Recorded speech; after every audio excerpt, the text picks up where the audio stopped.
यहाँ पर सब समय निकाल कर आए हैं, उसके लिए जनसुराज की ओर से और व्यक्तिगत तौर पर भी मैं आपका आभार व्यक्त कर रहा हूँ।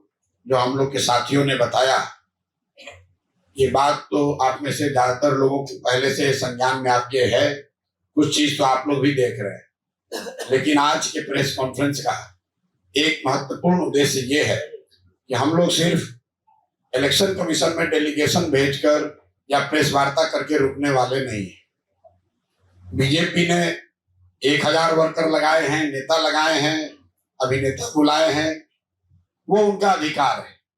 लोकतंत्र में हर पार्टी को यह अधिकार है कि वो जितना ताकत लगाना है लगाए, जो भी लोकतांत्रिक तरीके से अलाउड है वो कर सकते हैं। जनता उसको देखेगी कि भाई एक प्रशांत किशोर को हराने के लिए अपने गढ़ को कहे जाने वाले बांकीपुर में बीजेपी को कितनी ताकत लगानी पड़ रही है, कितना संसाधन, कितने नेता लगाने पड़ रहे हैं। और एक तरीके से जनसुराज से हम लोग बहुत खुश हैं। हम लोग इसको अपनी जीत मानते हैं कि जो भाजपा के नेता, सांसद, विधायक, मंत्री कल तक अपने क्षेत्र में नहीं जा रहे थे, कम से कम चुनाव परिणाम आने से पहले ही ये लोग बांकीपुर के जनता के पास जा तो रहे हैं। तो एक तरीके से ये बड़ी लोकतांत्रिक जीत है और ये जीत जनसुराज की नहीं है, बांकीपुर के उन मतदाताओं की है जिन्होंने तय कर लिया है कि वो किसी राजनीतिक दल के, किसी विचारधारा के बंधुआ मजदूर नहीं है। उनके पास अगर विकल्प है तो उसको देखेंगे, जांचेंगे, परखेंगे और अगर सही लगेगा तो उसको मतदान भी करेंगे।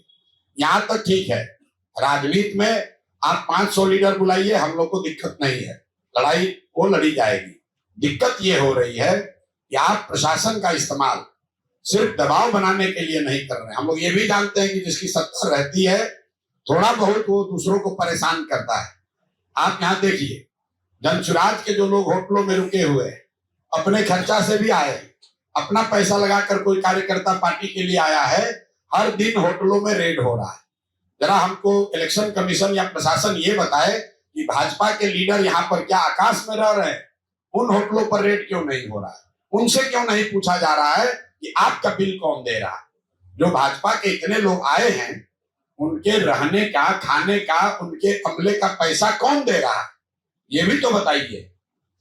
लेकिन सबसे आगे जो कल घटना हुई है, पटना के डीएम ने जो ऑफिशियल ट्वीट करके ये फिर से वही घिनौना काम जो नवंबर 2025 में हुआ कि वोटरों के जागरूकता के नाम पर जो सरकार के हाफ पेड एम्प्लॉई हैं, जीविका दीदियां हैं, उनके जरिए फिर से महिलाओं तक पहुंच के उनको ये बताना कि अगर आप एनडीए को, भाजपा को वोट नहीं देंगे तो सरकारी सुविधाएं, आपका अनाज, आपका पेंशन, ये सब बंद कर दिया जाएगा।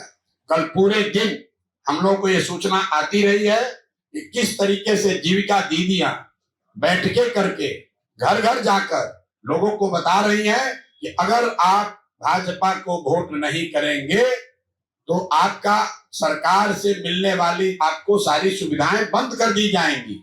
और ये तब हुआ है जब डीएम ने अपने ऑफिशियल हैंडल से ये ट्वीट किया है कि जीविका की दीदियां यहाँ पर, और सिर्फ पटना की नहीं, पटना के इर्द गिर्द के कई इलाकों से जीविका दीदियों को यहाँ लगाया गया है और उनको ये जिम्मा दिया गया है कि घर घर वो जाएं और महिलाओं के बीच में बैठकर जागरूकता के नाम पर भाजपा के लिए वोट मांगे, उनको लालच दें, उनको डराएं। तो मैं इलेक्शन कमीशन से, हम लोग के साथी 2 बार मिले हैं, आज हम लोग फिर ऑब्जर्वर से मिलेंगे।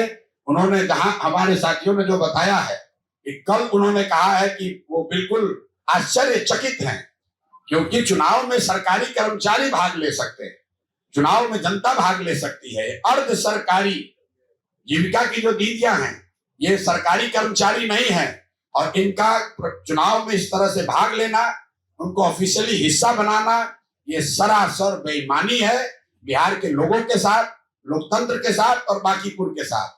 तो आज हम लोग इलेक्शन कमीशन के पास जाएंगे, उनको ये अंतिम 24 घंटे का मौका दे रहे हैं।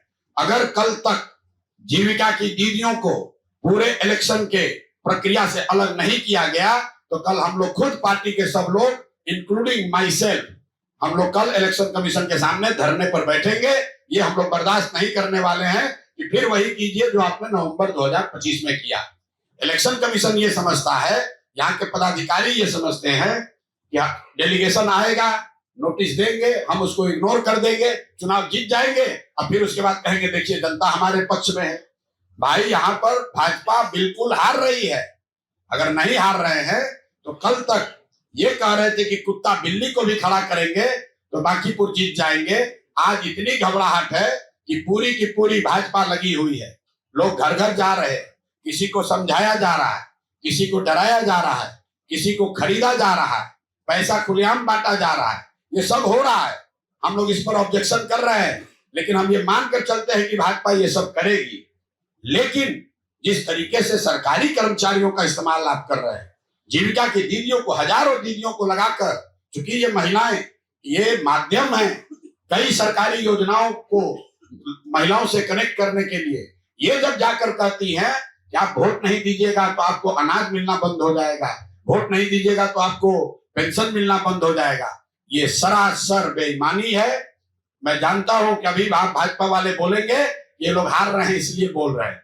भैया ऐसा है, ये हारने का नहीं, हार आप रहे हो इसलिए हर दिन एक नया हथकंडा अपना रहे हो। जैसा रामबली जी ने बोला, पहले आपने 6000 कार्यकर्ताओं को लगाया, फिर आपने 200 एनडीए के विधायकों को लगाया, फिर सारे केंद्रीय मंत्रियों को लगाया, सबसे बात नहीं बनी तो अब अभिनेताओं को उतारा है। किसी से बात नहीं बन रही है तो कल आपने जीविका दीदियों को उतारा है। कल मुख्यमंत्री की बैठक हुई, कल सभा हुई है, आपको सब पत्रकार वहां हैं, जरा जाकर देखिए कि कितनी जीविका की महिलाएं उस बैठक में आई हुई थी। पूरे इलाके से सरकारी खर्चे पर जीविका की महिलाओं को बस में भर के बाजाबता टारगेट देकर कल सभा की गई। यहां तक भी चलिए मंजूर है, आपको भीड़ दिखा रहा है दिखाइए, बांकीपुर की जनता उसको समझेगी। लेकिन जो यहाँ के सरकारी योजनाओं की बेनिफिशियरी महिलाएं हैं, उनको जीविका के माध्यम से जो धमकी दी जा रही है, उनको परसुएट किया जा रहा है, उनको ये बताया जा रहा है कि अगर आपने भाजपा को वोट नहीं दिया तो आपको मिलने वाली सुविधाएं बंद हो जाएंगी। ये सरासर अन्याय है, गैर कानूनी है, गैर संवैधानिक है।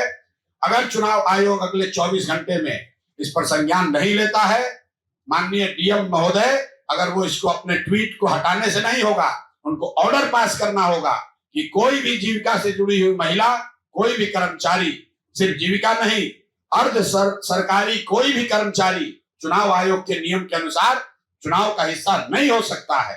अगर वो क्लियरिटी आज लेटर नहीं इशू होगा तो कल हम लोग चुनाव आयोग के सामने धरने पर बैठेंगे। इस चुनाव का कोई मतलब नहीं है।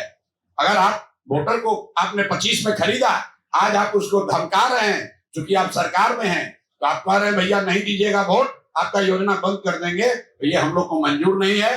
मैंने आपको इसी के लिए आज बुलाया है। आप इस खबर को चला सकते हैं कि अगर कल, अभी से लेकर कल तक 24 घंटे में सभी गैर सरकारी कर्मचारियों को संवैधानिक कानून के मुताबिक अगर उनको चुनाव की प्रक्रिया से अलग नहीं किया गया तो हम लोग कल चुनाव आयोग के सामने धरने पर बैठेंगे।